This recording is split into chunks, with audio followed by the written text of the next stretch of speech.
you see the pain. You've seen it, you've felt it in your own lives. But you're now going all over the country and you're speaking at Love One Out conferences, and the purpose is not to, propagandize or attack the homosexual movement. It is to reach out to those who are hurting. What are you hearing, John?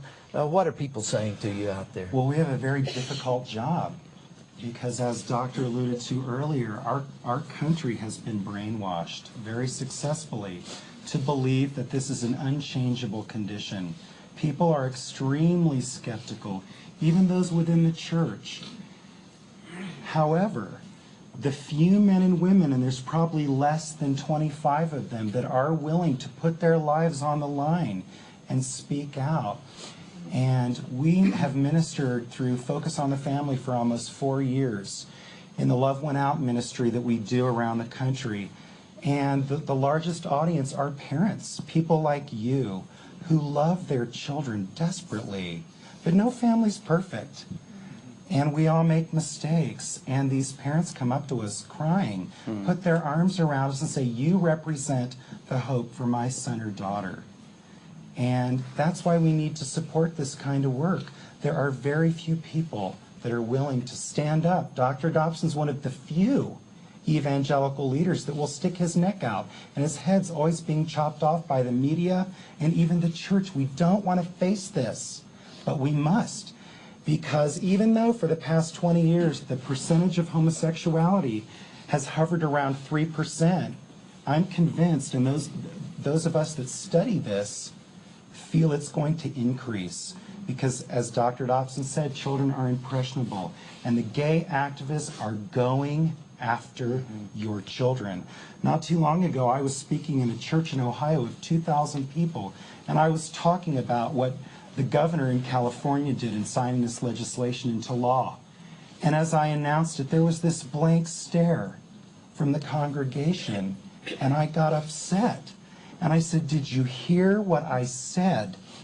Children are being taught that this is normal. That should anger you. That should upset you. That should motivate you to do something." And unfortunately, the church today, oftentimes, sadly, is so apathetic. So hopefully this video, Dr. Dobson's book, and what we're doing is going to make a difference. 40% of the constituents that come to our conference, the Love One Out conference, are family members of those that are gay or lesbian. You can imagine the joy that John and I experience when the mother comes up to us, tears streaming down her face, and says, "Thank you for giving me permission to love my gay son." That breaks my heart, because I think, where has she ever gotten the message that she doesn't have permission to love her gay son, because that's what he's investing in. And so that just keeps us going. John and I have often talked about, even as I joked about earlier, that we'd love to be flipping burgers, but how can we stop this message? It's so vital, it's so important, it keeps us going.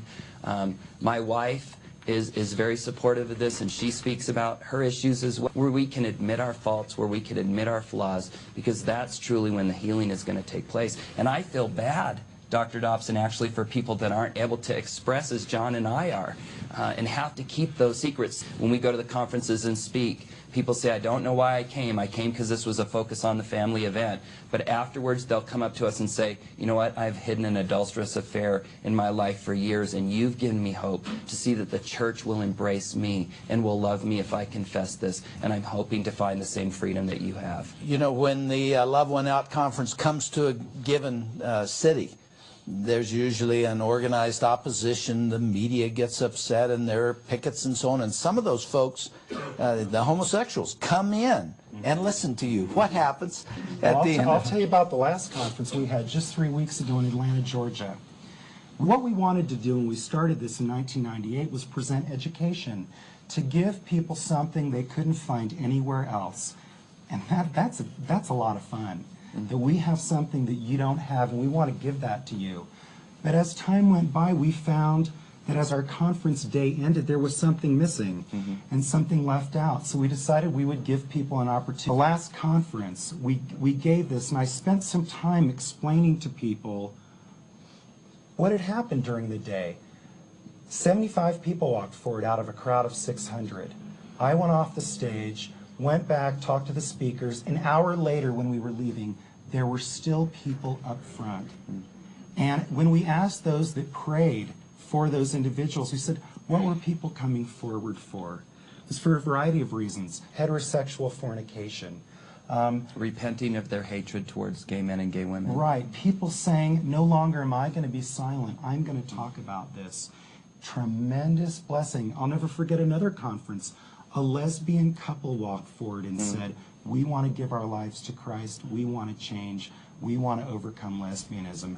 So it is such an honor to do something of this magnitude, even in a world that doesn't believe it. And as I told Dr. Dobson the other day, sometimes the only thing that keeps our staff going is knowing he's standing behind us. Amen. And when you have a father figure who's willing to stand behind you and support you, you can do things that are very difficult. John, I think we must tell our friends about your failure a year or two ago. And how it happened. You never have gone back into the homosexual life. You've never had sex outside of marriage. But there was something inside. Explain what happened very, very quickly. Yeah, a little over a year ago, my work here at Focus had become so stressful.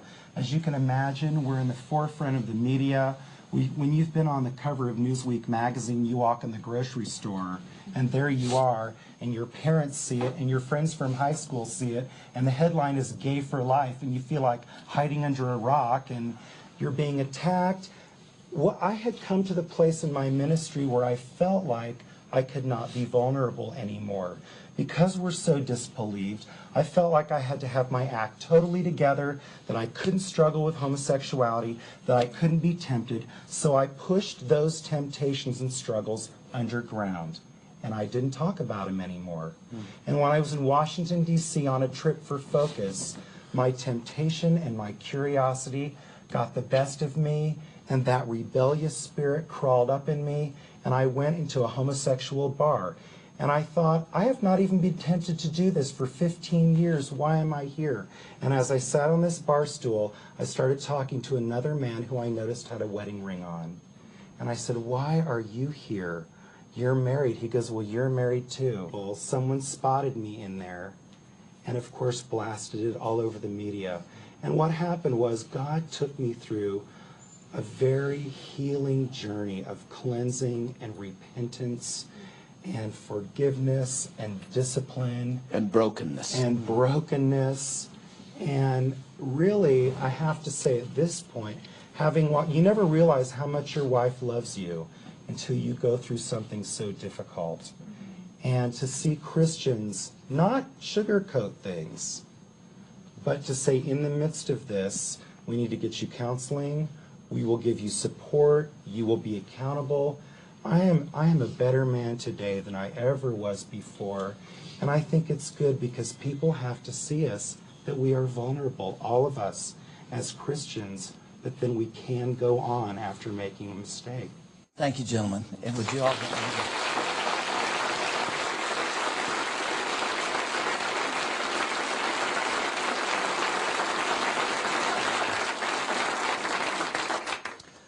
Well, at the end of our time last time, we were beginning to talk about the origins of homosexuality, especially in early child development.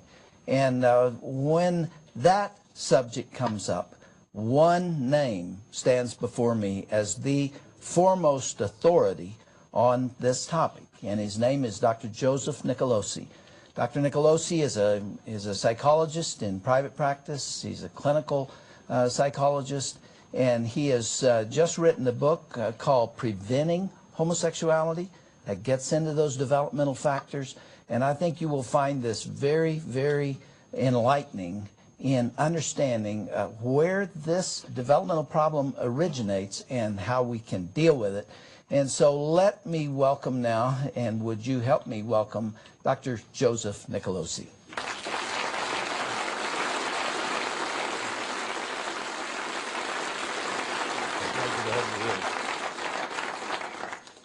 Now, last time we were hearing from John Palk and Mike Haley about their own experience as former homosexuals and the struggles they had as children.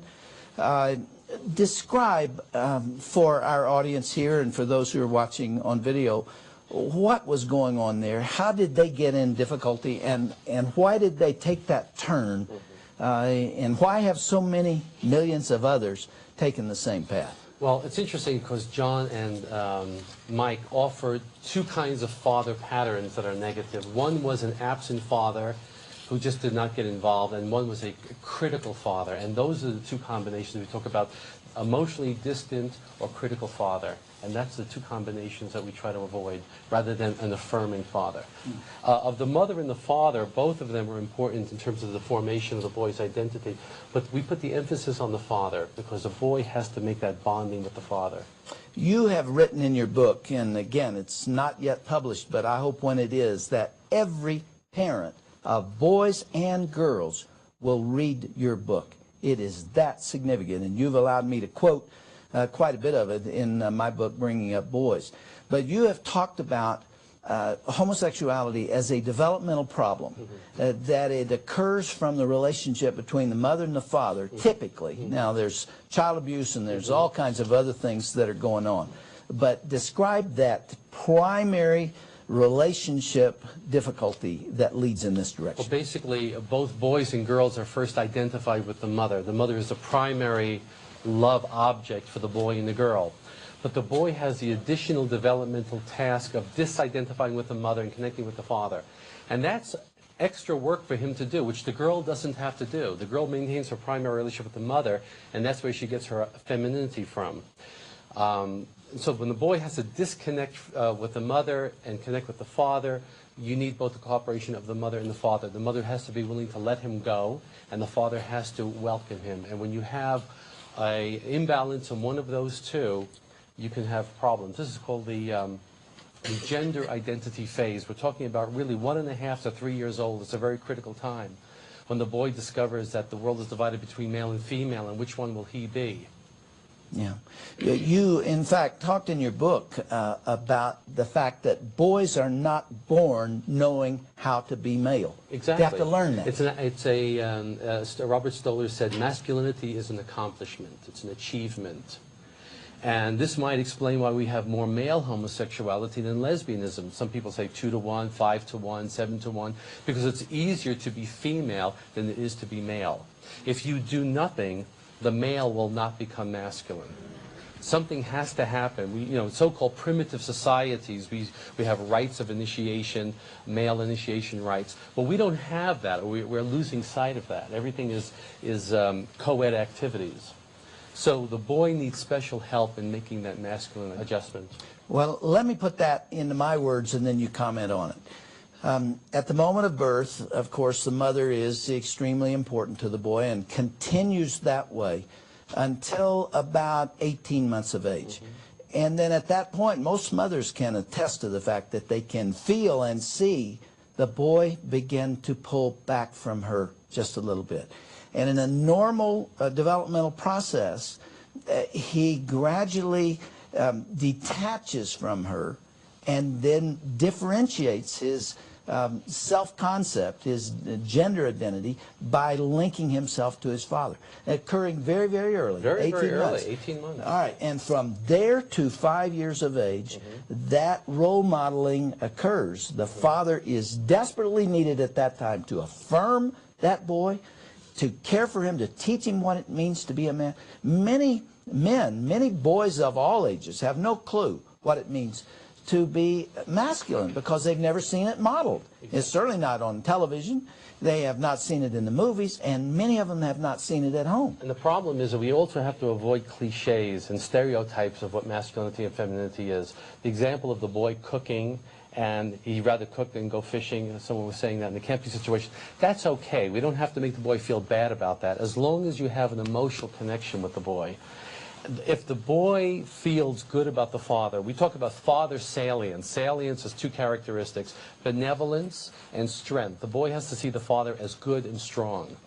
And if the boy sees the father as good and strong, he will normally and naturally want to do what the father does. And that's how he takes on the masculinity. It's not the stereotypic behaviors, but more of a sense of who he is, basically.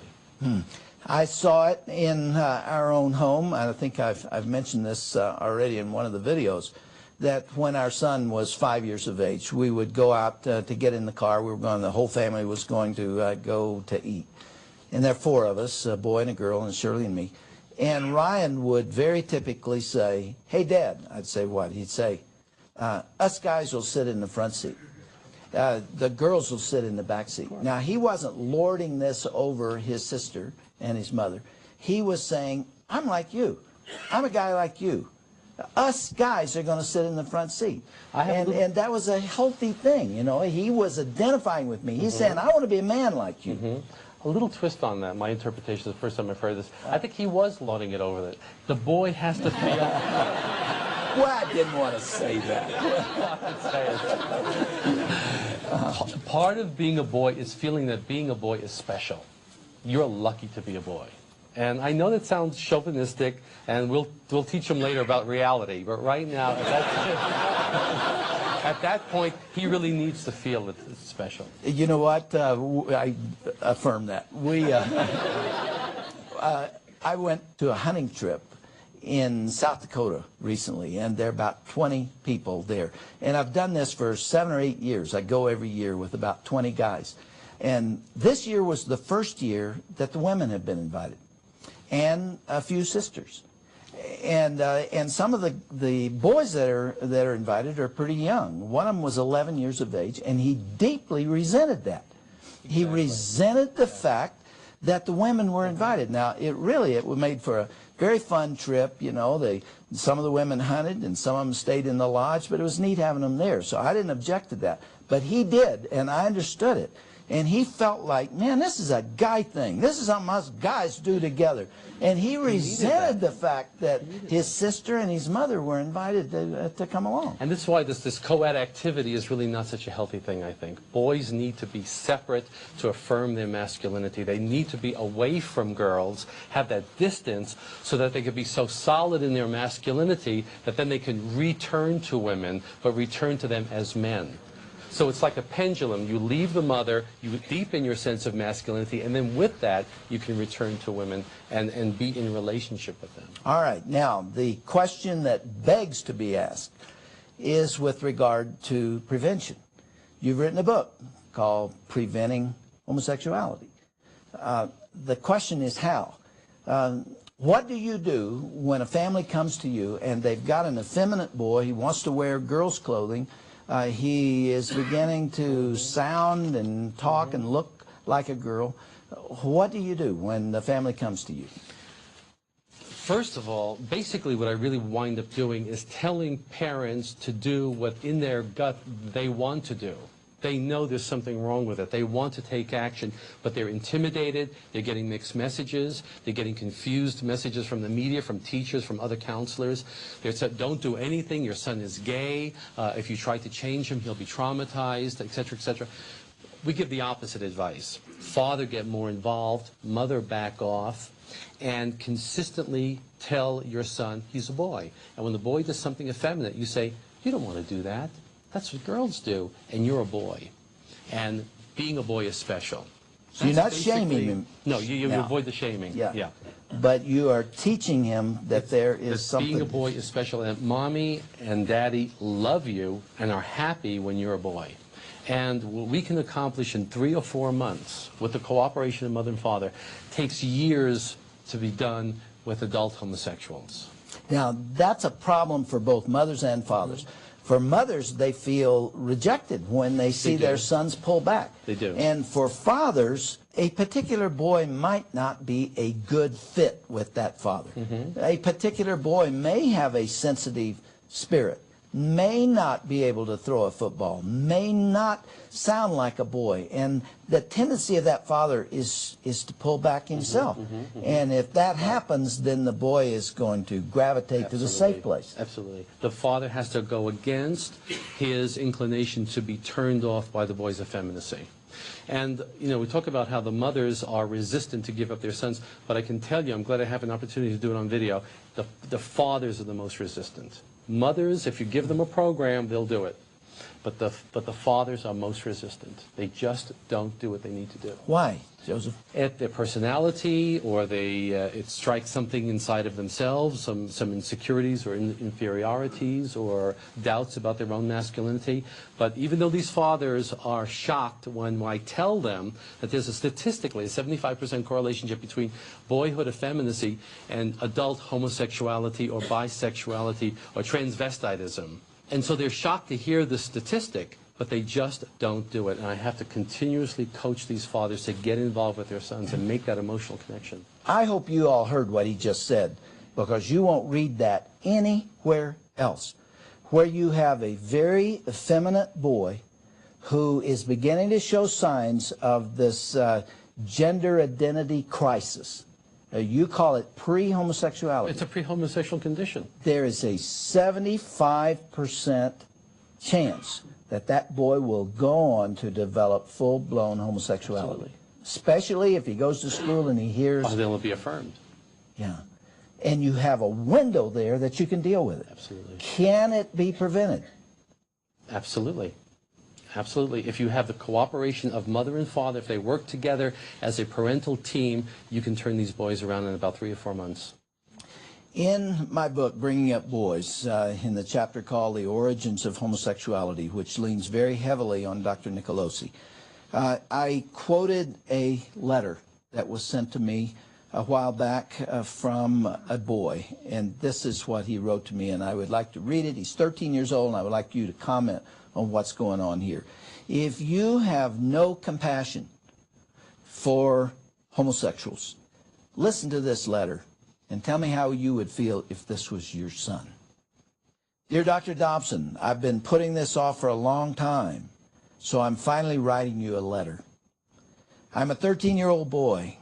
I've listened to your tapes preparing for adolescence, but not the complete set. I did listen to the one on sex, though. Getting to the point, I don't know if I have a serious problem or one that's passing. All through my life, which is very short, I have acted and I look much more like a girl than a boy.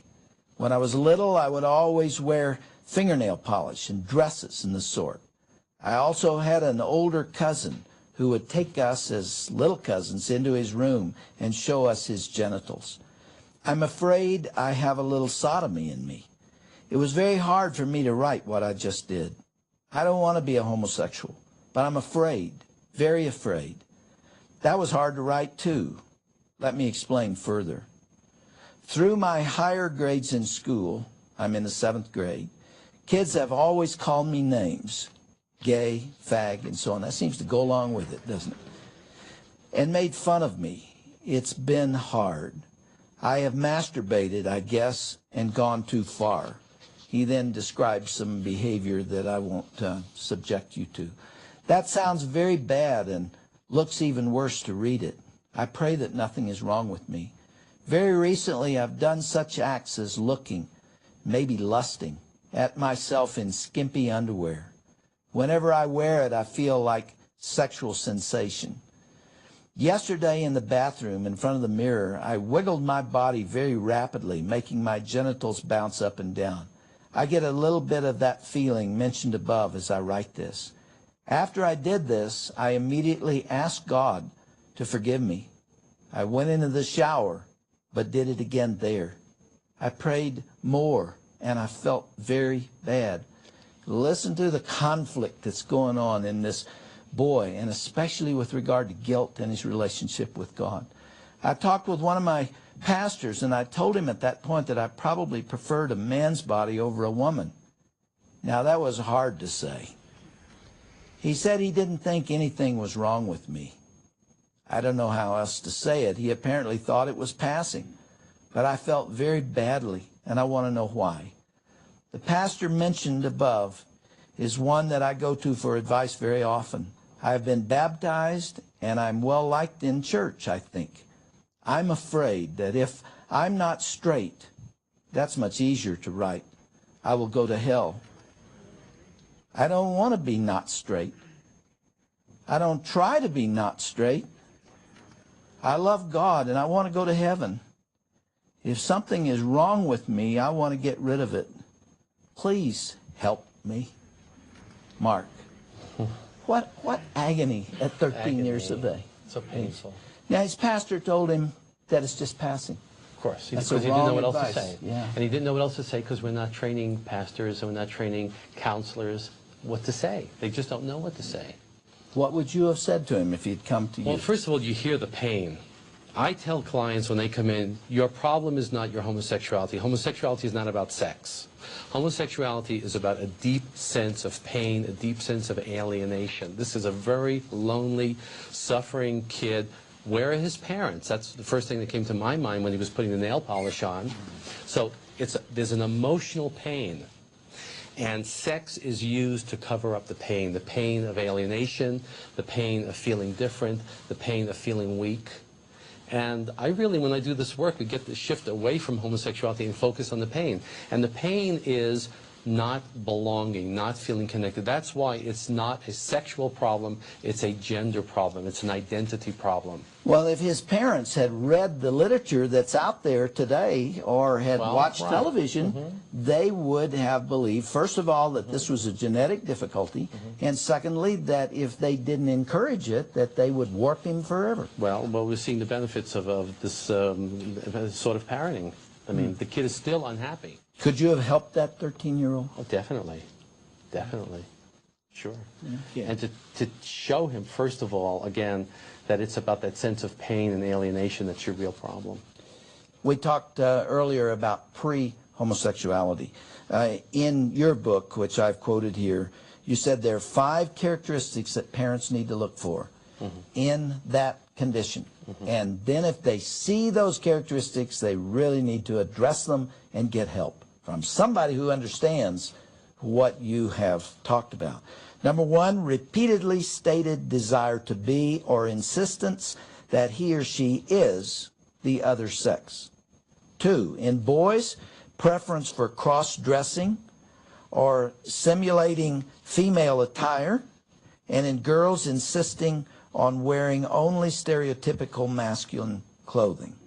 Number 3, strong and persistent preference for cross-sexual roles in make-believe play or persistent fantasies of being the other sex. Number 4, intense desire to participate in stereotypical games and pastimes of the other sex. And number 5, a strong preference for playmates of the other sex. When you see those 5, there's a problem developing. Big problem. In fact, you can have a problem without that graphic, even more subtle, you can have a problem. I put out the very graphic signs for parents to pay attention to. And when you see those 5, there's a 75% chance If you do nothing, that he if will. you do nothing, he will go on to become homosexual. That's why we call it a pre-homosexual child. Yeah. What else do you want to tell us with the remaining moments? Anything you want to suggest to parents and grandparents who are here? This is something not known. It's not understood. I mean, this is new information in the culture. It's not out there. And yet you have a lifetime of experience to document it. Yeah. Well, another thing I would just say is if there's any doubts that homosexuality, the gay lifestyle is normal and natural, I can tell you we've done the research, our organization has done the research. There is much more pathology, much more self-defeating, self-destructive, maladaptive behaviors in people who label themselves gay compared to heterosexuals. In terms of sexual activities, drug abuse, alcohol abuse, we can go on and on and on. We did a big study, and it really has a lot of unhappiness associated with it. Joseph, in your work as a clinical psychologist, it must be very, very gratifying to deal with somebody like John or Mike or the others who have been heavily into the homosexual lifestyle, to come up and out of that and to be whole again. And especially to introduce them to Jesus Christ. And especially to be told by the American Psychiatric Association that you can't do this. Yeah. And we're doing it. That's right. They have actually tried to pass regulations. Exactly. Well, what I do every day, and therapists like me do, is against the American Psychiatric Association. And the American Psychological And the American Psychological Association is also. Yeah, under heavy, heavy lobbying from the homosexual community. So science gives way. Now, to politics. Any questions from the audience? Okay. What advice would you give to a single mom who has a sensitive boy and the father is either absent or, in worst case scenario, gay himself? Again, you have more work to do because you don't have a father around. So you have to affirm his masculinity. You have to make him feel good as a boy, not only as your child in the neutered sense, but as your son, as your boy. Also, I would try to find some father figure. Maybe an older brother, your father, a father figure who can get more involved with this boy if the father is not being involved. I did 20 interviews in a row the other day on this book. They were about 4 minutes in length and 1 minute between. These were televised interviews. And so they were all over the country. They were live interviews that were part of the news program around the country. And that question that you've asked was asked by almost every one of them, because it's the obvious thing that's happening out there. There's so many single mothers. You know, the number of households headed by single mothers increased 25% just between 1990 and 2000. And that question comes up. How are we going to raise healthy boys? And you can find role models for them, but you have to work hard to find them. And you can't do it. I hate to say it. You're not equipped to show a boy what it means to be a man because you've never been there. Now, most women were little girls when they were young, and so you can't do that. So this is why I support the Boy Scouts as I do. That is a wonderful organization, and it's also why they're under attack, because it is for political reasons. Boy Scouts, boys clubs, church youth groups, youth pastors who are male and who are confident in who they are and who will affirm your boys. School teachers, coaches, organized sports. There are so many places that you can get it, but you absolutely have to get it. An uncle, as you said, or a neighbor, or someone who can show your boy what it means to be male. You've got to find that, don't you? And also not to trash your husband or your ex-husband. A lot of women feel very hurt that they're not getting child support, and they will complain to the boy about this father. The boy has a need to see the father positively, so you have to try to withhold that temptation to criticize the father in front of the boy. Okay, another question. When I graduated in 1973 at the State University of California, we had an expert give a class. We took a class on sexuality. My wife, Carla, was able to come to that class. We had a specialist on homosexuality, and what he spoke to is exactly what you've said, the truth, okay, what you just said. What I'd like to know is what's happened since that time. Has it been politically that's changed this? I mean, Exactly. Obviously in 1973, if they'd known what you know, we've gone a long way here. Yeah, exactly. You said 1973. It's a very interesting that you said 1973. That was the year that the American Psychiatric Association changed the diagnosis and said that homosexuality was now normal. And that was a total political decision. I mean, they basically, in one day, in one vote, swept away like at least 100 years of literature. And this is a political position. So since 1973 forward, there's been a very intimidating effect. You can't do research. You can't get your research published. We've tried to get some things published. We get a great deal of resistance. It's not being taught in the graduate schools. I did not learn anything from the graduate school that I graduated from. I learned from my clients, from what my clients were telling me. I began to put the pieces together and then went back into the early literature and found that there was a whole wealth of literature on the cause and treatment of homosexuality that nobody talks about.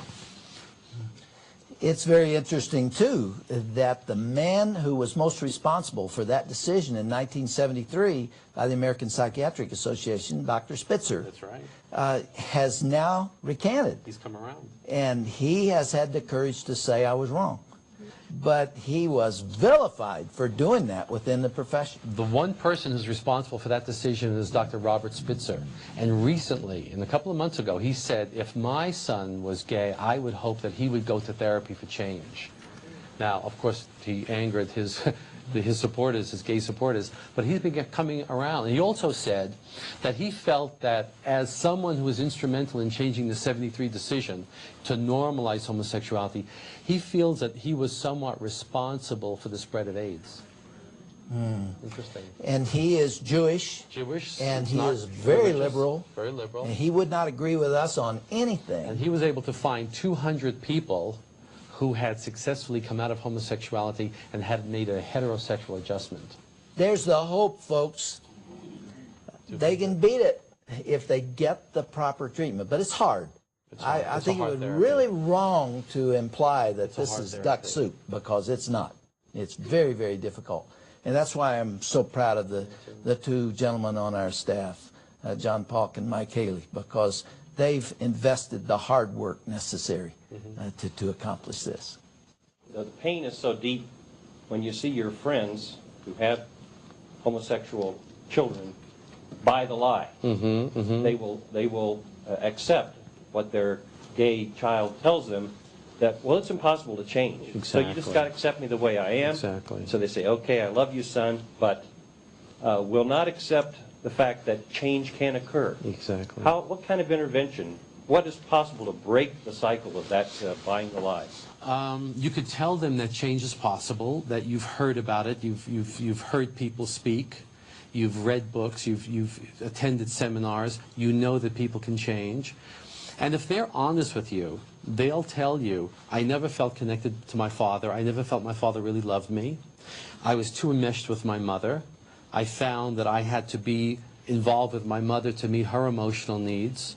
I always felt different, even before I had homosexual feelings. There are certain things that are in place even before homosexuality becomes an issue. And if they're honest, they'll start to see that there were these preceding causal factors, and that homosexuality is only a final outcome. But you're fighting a culture. I mean, what you can do in 5 minutes, they're watching the media, and internet is also very, very dangerous. Gay chat lines, and it just goes on and on. And all the pornography that's there, which is doing incredible damage. Yeah. I came from a very promiscuous background heterosexually, and when I accepted Christ and got married, yeah, I still had some temptation, but certainly not something I could not overcome. And yet I hear continuously how difficult it is for a homosexual to move out of that lifestyle. And I guess I'm troubled and I'm confused as to why, once they've gone to the therapy and once they recognize the cause of it, why is it so difficult to come out of it, whereas from a heterosexual promiscuity, it doesn't seem to be that difficult. Well, that's a great question. Good question. Very good question. Two reasons. First of all, you're not fighting the culture like these individuals are fighting. You're not seeing heterosexually promiscuous characters be on television, on the media, being glorified. That's number one. So, and you're not being told across the board that you can't change. This is who you are. So that's the first thing. You're not fighting a culture. Second thing is, again, we go back to the original hurt. This is not about sexuality. This is about identity, core gender identity, which they continually try to relieve the pain of through homosexual behavior. So it's really a deeper core.